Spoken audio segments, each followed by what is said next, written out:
to this week's edition of our book club reading of Star Wars Aftermath Empire's End. In the event you are finding this video and you don't know what it is, go ahead and click here and it'll take you back to the beginning of the playlist. But basically, we have been going through this book a couple of chapters at a time, digging into the themes and events and happenings and canon mentions, just to really get into and enjoy the story. However, this is book 3 of a trilogy, so if you would prefer, you could go ahead and click here and it'll take you back to the playlist for book 1 if you want to join us from the very, very beginning. But with that, we're going to start talking about this week's reading.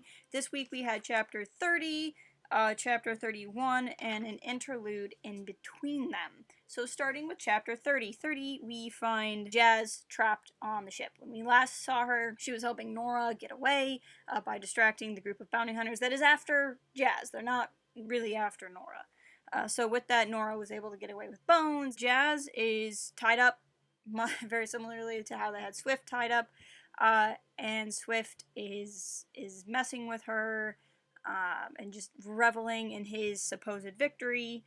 And Jaz is able to pull off a mutiny. Basically, the crew is trapped on Jakku. They came to get Jaz, and since they've been on the planet, war has broken out.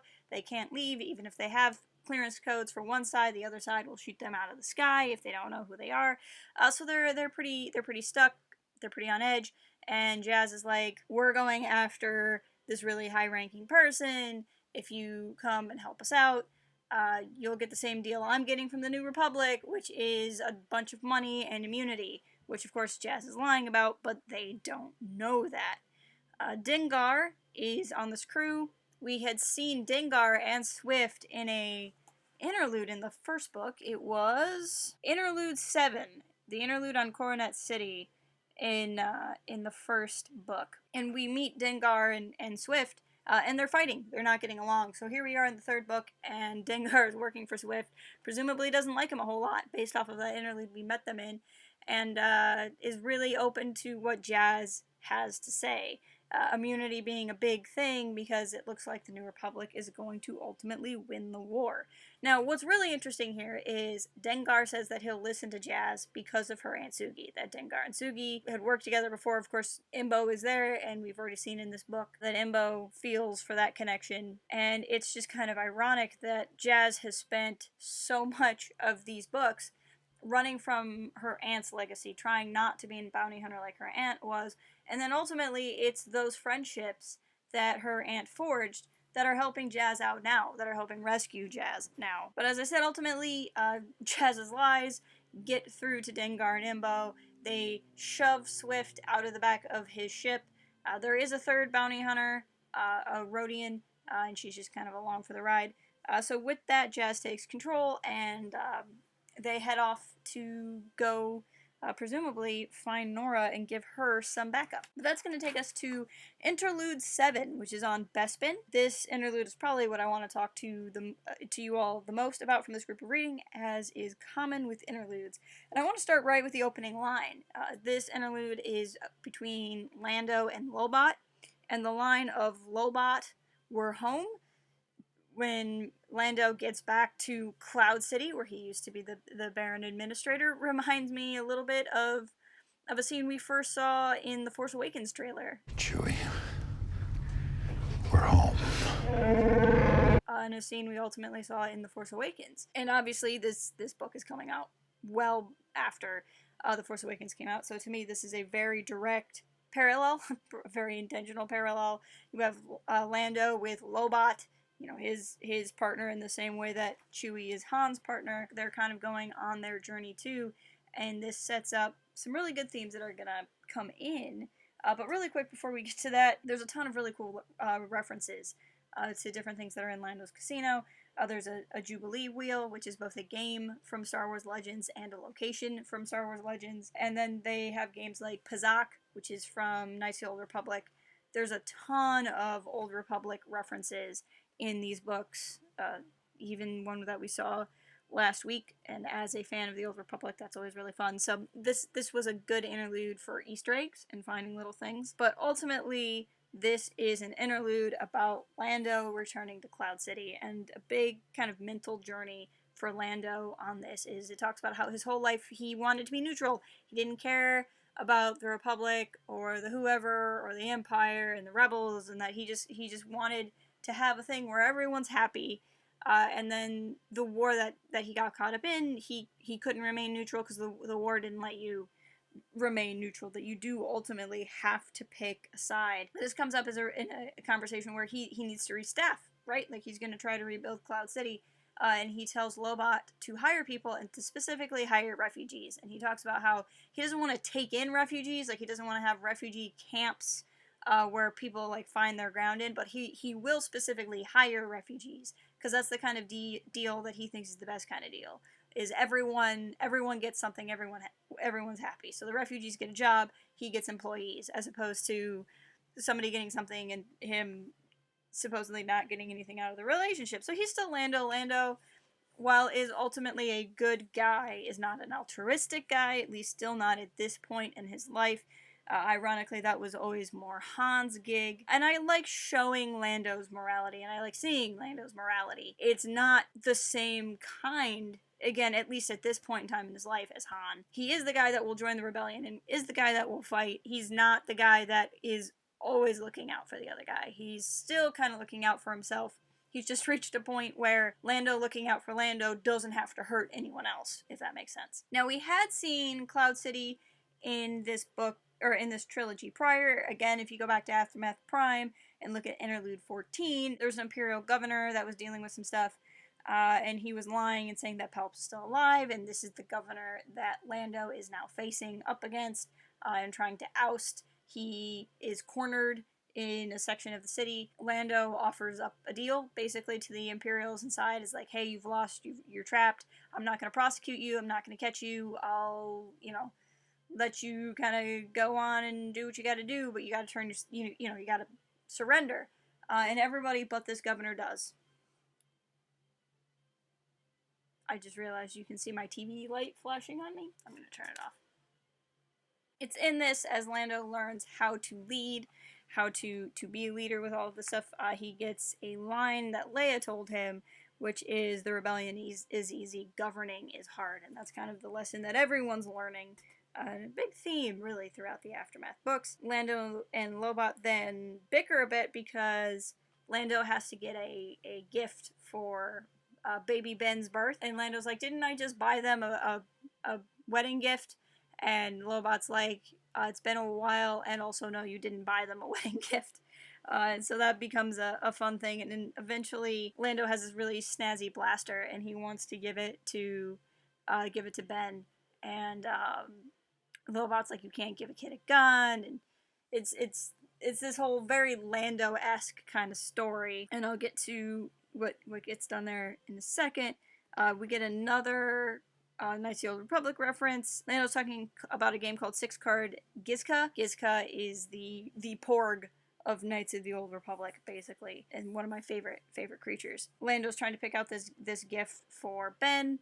He wants to give him his blaster, this fancy blaster that gets used in the part. And he has some really interesting thoughts. You know me, I'm not going to lose an opportunity to talk about Ben Solo. And Lando says, with the blood of a scoundrel and a princess in his veins, his defiance will shake the stars. Which I think a lot of people really forget about Ben, is just thinking about who his parents are, the type of character that he would turn into. But the other thing that's cool is when Lando does ultimately decide to give this as a gift to Ben, but at a later age. This is not necessarily for infant Ben, but your father would have wanted you to have this when you were old enough kind of scene. Lando leaves a note on it that says, hey kid, it's me, Uncle Lando. You ever need help and don't want to call your father, come find me, we'll sort it out. Which I really liked. Just knowing where the character ends up, there's a lot to that. And obviously when this was written, they couldn't have known, or Wendig couldn't have known that Lando was going to come back in The Rise of Skywalker. So it's not necessarily guaranteed to be a connection, but it would be fun to see that get played out. Like, I would really like to see a reaction to Lando Calrissian from Kylo/Ben. But there was just a lot of really good, heartfelt moments in this section. A lot of cool Easter eggs. And just more aftermath, really. More opportunities to see how our legacy characters are adapting, but how the galaxy in general is adapting and dealing with this new post-Palpatine or supposedly post-Palpatine world. And that takes us to chapter 31, which is also the last chapter in part 4.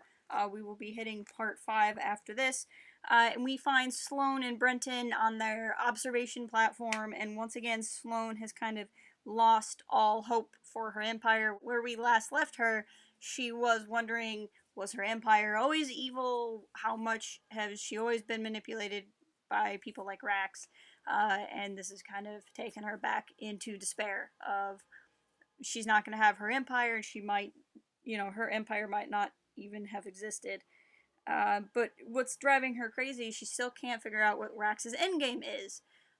And based off of these books alone, we don't know what Rax's endgame is. Again, if you have read other canon materials, you might know. But as of right now, just in the books, we're still trying to piece together exactly what's happening. And that's kind of the one gnawing thing she can't let go of. She thinks Brenton has just keeled over into absolute madness, but in actuality, he was working on his cuffs and is able to escape. And his escape and him helping her escape kind of restores her focus once again, and she's ready to kind of go out and figure out what's happening. They're able to sneak into an elevator, get inside the Imperial base, and they realize the Imperial base is completely empty. And Sloane's not sure if that's a sign of how poorly the Empire is doing already, or just a sign that they're all out there fighting, or whatever. But inevitably, they turn the corner, and boom! They meet Nora and Bones. And so finally, our two leading ladies have met. Nora and Sloane are face to face, and we're going to have our moment of truth. As soon as they bump into each other, we shift perspectives to Nora to get her headspace, which makes a lot of sense just from a writing standpoint. Nora is the one more likely to suddenly question everything, as we see, because Brenton is with Sloane, but also because Brenton exists to explain Sloane. We can't be in both women's headspace at the same time based off of the style of writing in this book. Bones is not necessarily going to help Nora commentate, so we need to be in Nora's head, because Brenton will know what's going through Sloane's mind, and Sloane will know what's going through Brenton's mind, so between the two of them talking, they can kind of reveal it. So I see why it's done this way, and I like that kind of that turning point and that shift in perspective. Nora understandably freaks out. She's known she's been chasing Brenton. She's trying to rescue Brenton, but she does not realize that Brenton and Sloane are working together and trying to figure out, what are his allegiances, and could the chip still be in his head doing things, and trying to figure out all of that.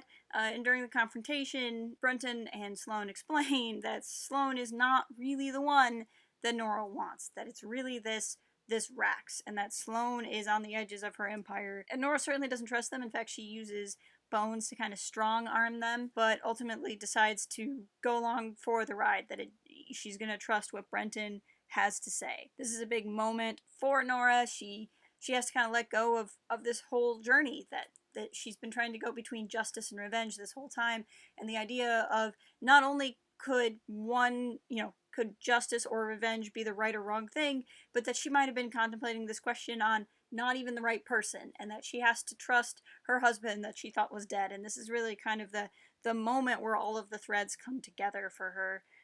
And she decides to, at least for right now, see what happens.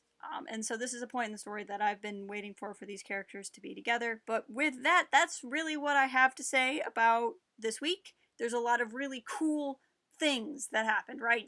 Jazz getting control of her ship, Nora and Sloane meeting. These are all really, really good stuff.